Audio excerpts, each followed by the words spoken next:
हस्तिपक व्यापार में नीच आता है। हस्तिपक व्यापार में नीच लाए हैं, तो जो अर्थ आरोहयंती हस्तिनम हस्तिपका का है वही अर्थ आरोहंती हस्तिपका का है। मानी पहली और तीसरी, मैंने 4 वाक्य लिखाए थे ना, तो यह जो दिया है पद्मंजरी वेद मित्र जी, आरोहयंती हस्तिनम हस्तिपका, ये कौन सा वाक्य है मेरी प्रक्रिया में? यहाँ जो पद्मंजरी में दिया है, यह अर्थ आरोहयंती हस्तिनम हस्तिपका, सैव अर्थ आरोहंती हस्तिपका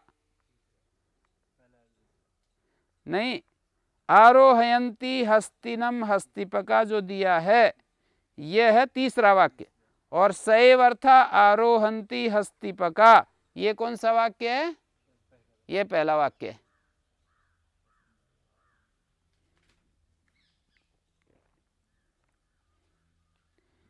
आरोहंती हस्तिनम पहला वाक्य है, फिर आरोहती हस्ति दूसरा, आरोहयंती हस्तिनम हस्तिपका तीसरा, और आरोहयते हस्ति स्वयमेव ये चौथा। तो इसमें जो दिया है कि न्यग भवन वृत्ते रूहे हस्तिपक व्यापारे निज उत्पद्यते तदा ययेव अर्थ आरोहयंती हस्तिपका हस्तिनम हस्तिपका, जो अर्थ आरोहयंती हस्तिनम हस्तिपका का है वही अर्थ आरोहंती हस्तिपका का अर्थ है। मतलब पहला वाक्य आरोहंती हस्तिपका, दूसरा वाक्य आरोहती हस्ति, तीसरा वाक्य आरोहयंती हस्तिनम हस्तिपका, चौथा वाक्य आरोहयते हस्ति स्वयमेव। ये तो निवृत्त प्रेषण है। एक है अध्यारोपित प्रेषण, प्रेषण को हटा दिया गया, और दूसरा पक्ष है अध्यारोप। अध्यारोप होता है अतस्मिन तत्, जो चीज नहीं है उसमें उसका आरोप होता है ना, जैसे रज्जु में सर्प का आरोप, रज्जु में सर्प का आरोप, ब्रह्म में जगत का आरोप, जो नहीं है उसमें उसका आरोप, ऐसे शंकराचार्य का अध्यारोप वही है। यहाँ देखिए, आरोहंती हस्तिनम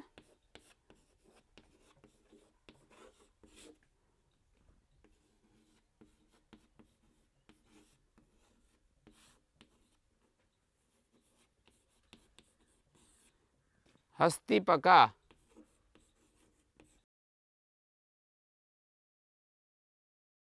इसको हस्तिनम को हस्ति बना दो, आरोहती हस्ति, ये तीसरा है। इसमें कोई ज्यादा जटिल नहीं है, थोड़ा सा बस ये लीजिए, दूसरा वाक्य हो गया ये। तीसरा इसमें आरोहयति हस्तिनम, तो पद्मंजरीकार ने यही लिखा है जो मैं अब लिख दिया है। ये कह रहे हैं कि जो अर्थ इसका है वही अर्थ इसका है। और चौथा वाक्य आरोहयते हस्ति स्वयमेव, ये जो है निवृत्त प्रेषण के स्टाइल से चले हम।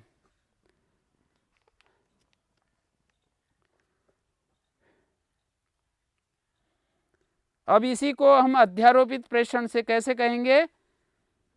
पहला वाक्य आरोहति हस्तिनम हस्तिपका, तो सौकर्यातिशय की विवक्षा में हाथी ही हस्तिपकों को प्रेरित करता है। पहला वाक्य आरोहंती हस्तिनम हस्तिपका, तो हाथी स्वयं सौकर्यातिशय विवक्षा में जो कर्म है ना, ये कर्ता बनकर हस्तिपकों को प्रेरित करता है कि मेरे ऊपर चढ़ो। अभी तो ये है हस्तिपक हाथी पर चढ़ते हैं, और सौकर्यातिशय विवक्षा में हाथी हस्तिपकों को प्रेरित करता है। क्या कह रहा है? उसी वाक्य में सौकर्यातिशय विवक्षा में हस्ती जो है कर्ता बन गया, और कर्ता बनेगा तो ये प्रेरणा देगा इनको। तो हस्ती यहीं से ये तो 4 हो गए देखिए, और इधर जो है हस्ती आरोहयति हस्ति हस्तिपकान, ये हो गया।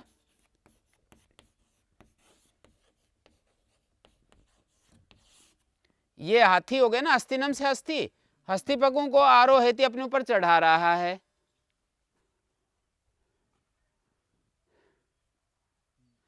इस वाक्य को हम यहाँ ले आए, ये इधर जा रहे थे, अब इधर से ऊपर मैं दिखा रहा हूं, देखिए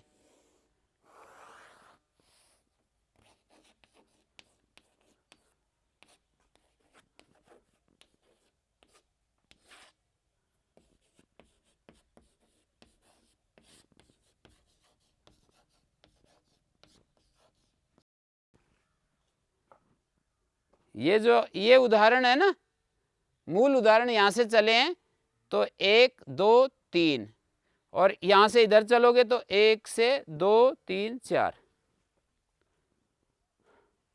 हस्तिपक हाथी पर चढ़ते हैं, फिर वो यहां पहुंच गए, हाथी हस्तिपकों को अपने ऊपर चढ़ाता है, ये नीचे आ गया ना, हाथी ही चढ़ाता है। तो यहां सोकरियातिशय विवक्षा में हस्तिनम कर्मकर्ता बन गया, कर्मकर्ता बन जाता है सोकरियातिशय विवक्षा में, कर्ता बन गया, और ये इनको प्रेरणा दे रहा है कर्ता बनकर हस्तिपकों को कि मेरे ऊपर चढ़ो। फिर यहाँ जैसे नेह पच्यते, जैसे हम इसको पच धातु के कर्म को जो है कहना नहीं चाहते हैं, इसी तरह से हस्तिपकान कर्म को नहीं कहना चाह रहे हैं, तो इसको हाँ 3 ही बनेंगे। हाँ, एक प्रकार से कर्म की अविवक्षा में भाव में लकार आ गया, भाव में लकार आ गया ना, धातु अकर्मक होगी और ये कर्म को हम कहना नहीं चाह रहे हैं। जैसे पच धातु का पाक का प्रतिषेध करते हैं, देवदत्तः ओदनम पचति, फिर किसी ने कहा ना ना ना नेह पच्यते, यहाँ तो कुछ पाक क्रिया नहीं हो रही है, किम देवदत्ता ओदनम पचति नेह पच्यते, तो यहाँ अकर्मक के रूप में प्रयोग हो रहा है पच धातु का। वो है ना, कर्म की अविवक्षा में कोई भी धातु अकर्मक हो जाती है, कर्म अविवक्षा में कोई भी धातु अकर्मक हो जाती है, तो वही बात यहाँ कर्म की अविवक्षा कर दी, यहाँ पर हस्तिपकान कर्म की अविवक्षा कर दी। जैसे देवदत्ता ओदनम पचति, ओदनम कर्म की अविवक्षा कर दी, नेह पच्यते नेह भुज्यते ऐसे बोल देते हैं, पाक मात्र के प्रतिषेध में तात्पर्य लेकर के कर्म की अविवक्षा कर दी। आरोहते हस्ति स्वयमेव, इसका अर्थ है कि हस्ती अपने आप अच्छी तरह झुक रहा है, पहले वाक्य का अर्थ है हस्ती अच्छी प्रकार झुक रहा है, तो ये जो है हस्ती का प्रयोजक व्यापार है, मतलब कोई दूसरा इसका प्रयोजक नहीं है, इसने स्वयं ही अपने ऊपर आरोप कर लिया है प्रयोजकत्व का। अध्यारोपित प्रेषण पक्ष का मतलब है कि कोई प्रेषक नहीं है, इसका प्रेषण नहीं दे रहा है, स्वयं ही प्रेषण को अपने ऊपर धारण कर लिया है।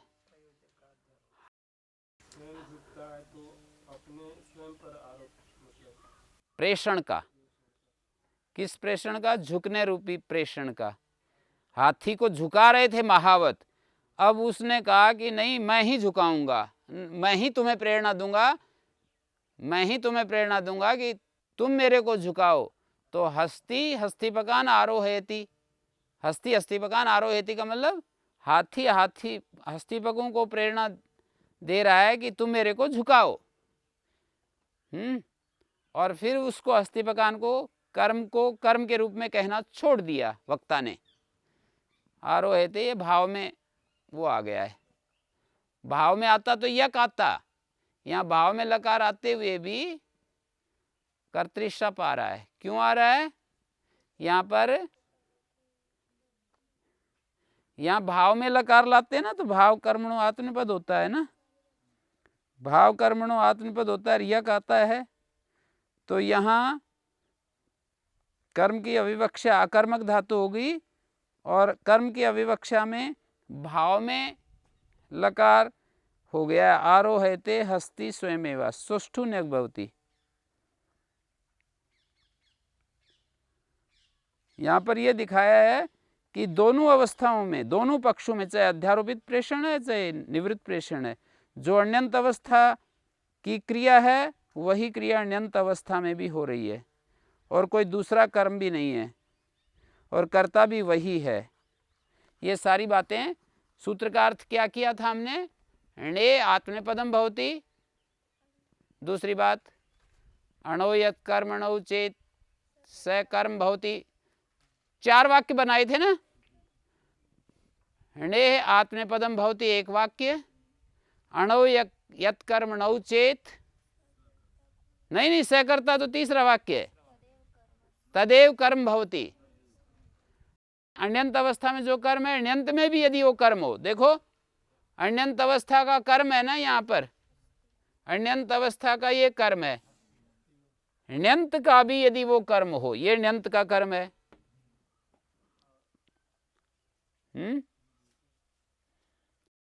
इस पक्ष में देख रहे हैं हम, अण्यंत अवस्था का जो कर्म ण्यंत का भी वो कर्म हो।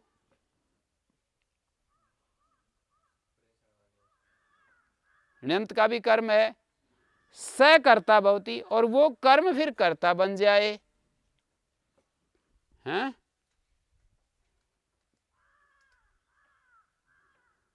अण्यंत अवस्था का जो कर्म वो ण्यंत में कर्म हो और फिर वो कर्ता बन जाए। देखिए अण्यंत का कर्म है, ण्यंत में कर्म हो गया और वो कर्ता, अण्यंत अवस्था कर्म ण्यंत में कर्म और वो कर्ता बन गया। तो इसको आरोहिते आत्मपद हो जाता है। और इस पक्ष में भी कर्म और नहीं आया है, जैसे अण्यंत अवस्था कर्म ण्यंत में कर्ता हो गया, वो अलग एक वाक्य बोल रहे थे, वो बोलने की जरूरत नहीं है। इसमें अण्यंत अवस्था कर्म ण्यंत में यदि कर्ता हो जाए, पहले बीच में एक वाक्य बोला था ना, अण्यंत अवस्था कर्म ण्यंत में कर्म हो जाए और वह कर्ता हो जाए। अण्यंत अवस्था कर्म ण्यंत में कर्म हो जाए, ण्यंत में फिर कर्ता हो जाए, तो ण्यंत से आत्मपद होता है। इसमें अण्यंत अवस्था कर्म ण्यंत में यदि कर्ता हो जाए तो ण्यंत से आत्मपद होता है। ये कर्म है, ये कर्ता हो गया तो ण्यंत से आत्मपद हो जाता है।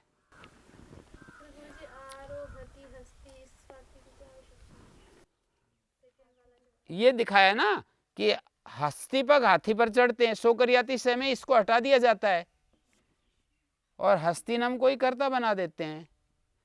तो आरोहंती हस्तिनम का जब इसको हटाओगे और इसको कर्ता बनाओगे तो क्या अर्थ होगा? हाथी स्वयं झुकता है, आरोहति हस्ती। अब इससे हम हस्तिपक को ला करके णिच प्रत्यय करेंगे और हस्ती कर्म बन जाएगा। वही सूत्र गति बुद्धि प्रत्यवसानार्थ शब्द कर्माकर्म कर्णामणि कर्ता श्रेणौ गत्यर्थ धातुओं का जो, या अकर्मक धातु का जो, अकर्मक धातु है ना जो अण्यंत अवस्था का कर्ता, ये अण्यंत अवस्था है, णिच भिन्न अवस्था है, उसका जो कर्ता वो ण्यंत में कर्म हो जाता है। ये कर्म हो गया।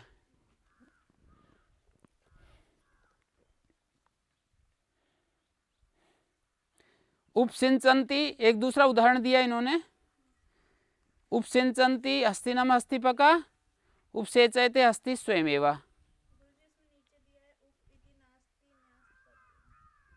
अच्छा, सिंचंती हस्तिनम हस्तिपका, चलो ठीक है, हस्तिपक हाथी को नहला रहे हैं, सेचयते हस्ति स्वयमेव। अरे वो क्या नहला रहे हैं? हाथी अपने आप नहा रहा है, पानी जो है ऊपर डलवा रहा है, छिड़क रहा है यूं समझ लो। हाँ, तो सिंचंती हस्तिनम हस्तिपका, हस्तिपक हाथी को सींचते हैं।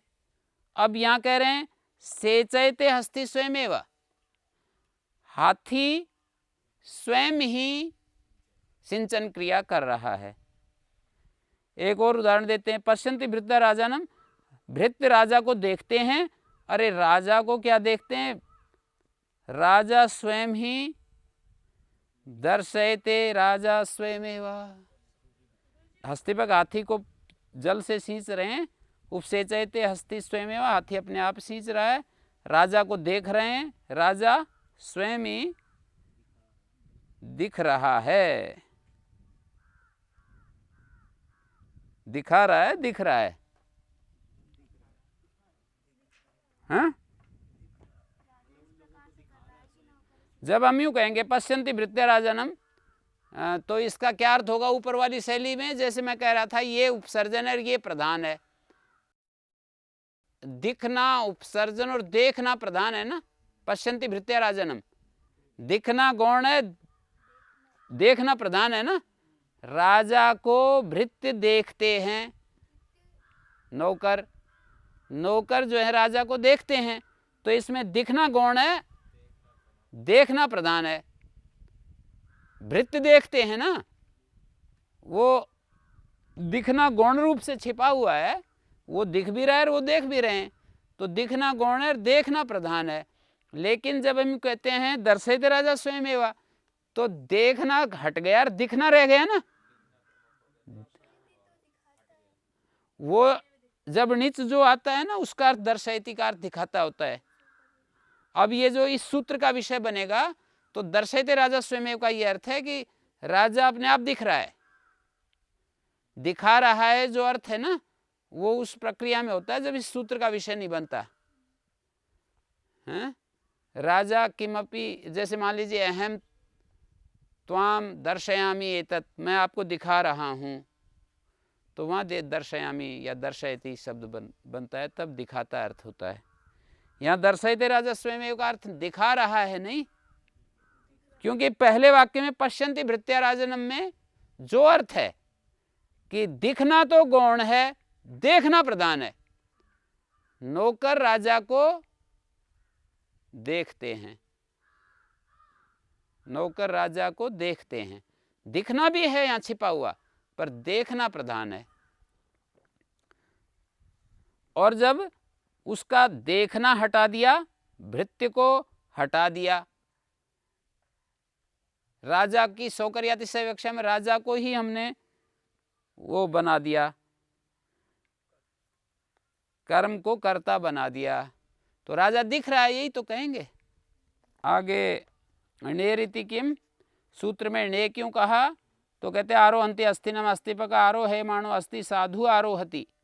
यहाँ पर साधु आरोहति में आत्मनिपद नहीं होगा। आरोहयमाणो यहाँ तो णिच स्थिति है, इसलिए इसी सूत्र से आत्मनिपद हो गया है। आत्मनिपद हो गया तभी तो सानच आया। तंगानावात्मनिपदम से, तंगानावात्मनिपदम सूत्र से सानच आता है ना। आरोहन्ति अस्थिनम, हस्तिपका, हस्तिपक हाथी पर चढ़ते हैं। अब णे नहीं कहते, णे वाक्य से हटा देते, तो ये स्थिति बनती सूत्र की। अणोयत कर्म नोचेत से कर्ता, अण्यंत अवस्था कर्म हस्तिनम है, अण्यंत में कर्ता हो गया। आरोहयमाण ये अण्यंत अवस्था है, अण्यंत में कर्ता हो गया है, तो फिर जो अगला वाक्य है ये बिना णिच के भी आत्मनिपद हो जाता है। साधु आरोहति इस वाक्य में आत्मनिपद हो जाता है, जबकि यहाँ आत्मनिपद नहीं हो रहा है, नहीं चाहते हैं। सूत्र में णे कहा है, ण्यंत से आत्मनिपद होता है। यदि णे वाक्य से हटा दें, सूत्र से हटा दें, तो क्या होगा? सूत्र से यदि णे को हटा दें तो क्या होगा? साधु आरोहते बनने लगेगा। णे को हटा देंगे तो सामान्य रूप से सब जगह आत्मनिपद होगा, तो आरोहयमाण तो हो ही जाएगा, उसमें तो कोई दिक्कत ही नहीं। वो तो हमारा इष्ट है, पर अनिष्ट भी बनने लगेगा, आरोहते बनने लगेगा। आरोहयमाण तो हमारा इष्ट है, इसलिए उसमें तो कोई दिक्कत नहीं। यहाँ पर जो णिजंत धातु है वो णिचश्च सूत्र का विषय बनेगा, तो णिचश्च कहेगा कि णिजंत धातु से आत्मनिपद होता है। यहाँ आत्मनिपद है ना, सानच होने का मतलब ये आत्मनिपद है, तंगानाम आत्मनिपदम। तो णिचश्च सूत्र कहता है कि आत्मनिपद होता है णिजंत धातु से, क्रियाफल कर्ता को मिले तो, हैं? क्रियाफल कर्ता को मिले तो आत्मनिपद होता है, अन्य को मिले तो परस्मैपद। तो यहाँ पर आरोहयमाण हस्ति, हाथी जो है स्वयं ही झुक रहा है, ये कहना चाह रहे हैं ना, स्वयं झुक रहा है, तो क्रियाफल कर्तृगामी है ना, इसलिए यहाँ तो आत्मनिपद हो जाएगा, कोई दिक्कत नहीं है। निचश्च से कर्तृगामी कैसे नहीं होगा? ये तो कर्म कर्तृगामी होना चाहिए, इसको कैसे दिखाओगे? कर्तृगामी नहीं है ये। आरोहयमाणो हस्ति, हाथी जो है झुक रहा, ये कहना चाह रहे हैं ना, हाथी झुक रहा है स्वयं ही, अपने स्वयं ही झुक रहा है। जैसे स्वयं शब्द जहां आता है, स्वयं यज्ञम यजते, अपने लिए यज्ञ कर रहा है, तो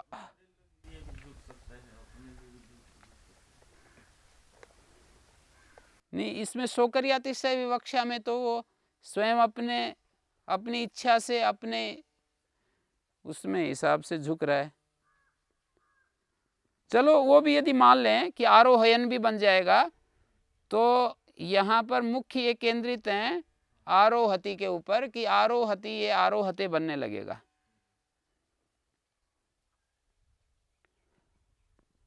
अणोइति किम, सूत्र में अणो क्यों पड़ा?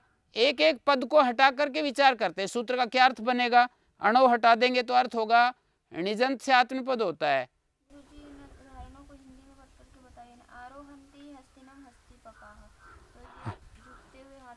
हस्तिपक हाथी पर चढ़ते हैं, हैं?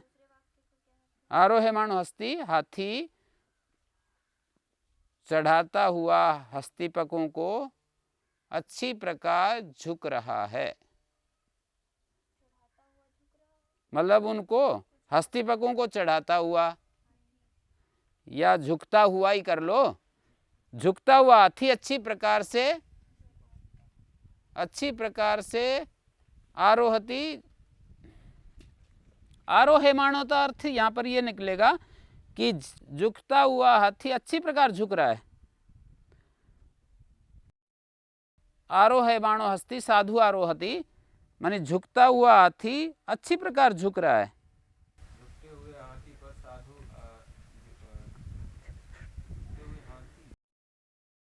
झुका रहा है। साधु का मतलब अच्छी प्रकार झुक रहा है, हाथी अच्छी प्रकार झुक रहा है। झुकता हुआ हाथी अच्छी प्रकार झुक रहा है। तो यहाँ पे ने कहने से क्या अंतर पड़ेगा? ये निजंत नहीं ना, आरोहति धातु बिना निच की है।